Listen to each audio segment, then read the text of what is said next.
Okay, this is Jim with Omni Eye. We just cleaned these lines here. We're going to take a look at the laundry and see how it come out. Okay, so there's the laundry coming in. Got two inlets. It's wide open. Yeah, we couldn't even make the bend last time. So now we got it all cleaned.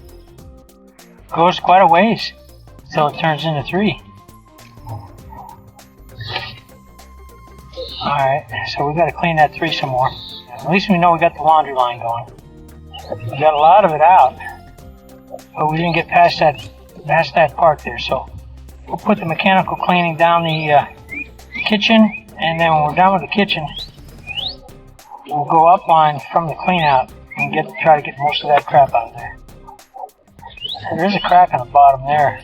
So I don't know that I want to do too much on this 3-inch because the only thing goes down at 3-inch is water from the kitchen and water from the laundry. So I don't want to break up that corrosion so much that, see, there's the toilet coming in right there. So it looks good. That looks way good right there. It was part in the beginning wasn't quite so good. And I don't know that I'm going to worry about it. Right there. See, that's where it starts. But I don't want the pipe to fall apart on me. Well, all we got this kitchen line and this laundry line nice and open up. That's really all you need.